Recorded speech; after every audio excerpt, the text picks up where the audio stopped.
नमस्कार, मी सविता किचनमधून तुमचं स्वागत करत आहे। तर आज मी बनवणार आहे गव्हाच्या पिठापासून गोड शेंगोळे।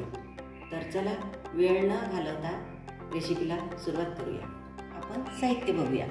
तर हे बघा, 1 वाटी मी गव्हाची कणिक घेतलेली आहे, 1 वाटी साखर आणि अर्धी वाटी शेंगदाणे बारीक करून घेतलेले आहे। आणि मी शेंगदाण्याला थोडं भाजून सुद्धा घेतलेलं आहे आणि नंतर मिक्सरमधून बारीक करून घेतलेलं आहे। आता या पिठाला आपण मळून घ्यायचं आहे आणि गोळा तयार करायचा आहे।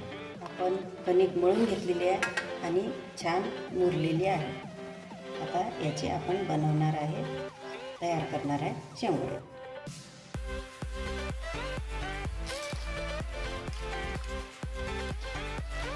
थोडंसं आपण त्याला तेल लावलेलं आहे आणि थोडं आपण याला मळून घेऊ बनवायच्या पहिले।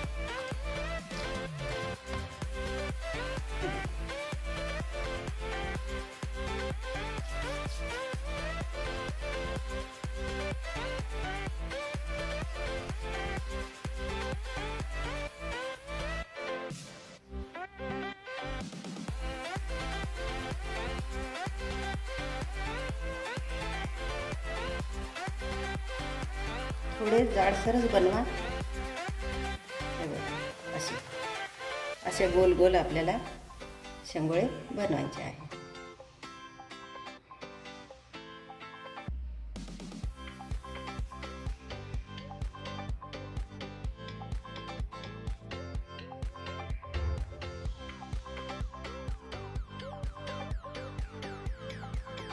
थोडे जाड असले तर छान मोकळे होऊ शकते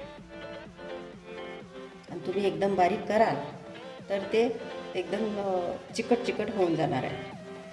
म्हणून तुम्ही असे थोडे जाडसर तयार करा। मी असे जाडसर तयार करून घेते। हे बघा, अशा प्रकारे आपण शेंगोळे तयार केलेले आहेत।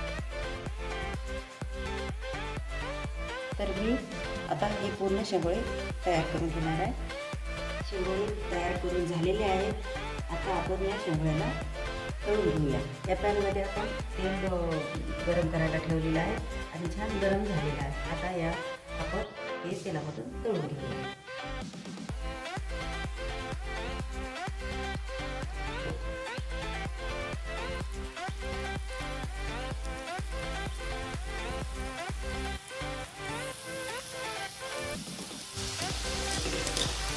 हे बघा, अशा प्रकारे आपल्याला ते छान तळून घ्यायचं आहे।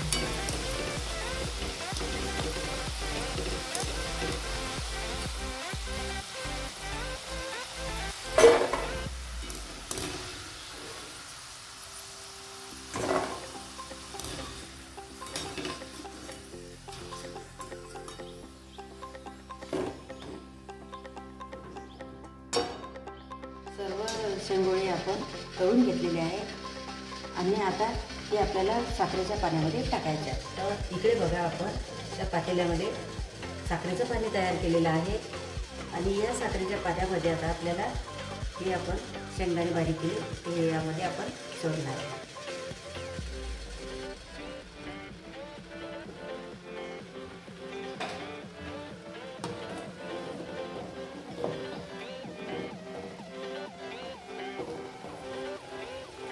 हे बघा, छान त्याला उकळी आलेला आहे। आता यामध्ये आपण हे तळलेले शेंगोळे सोडणार आहे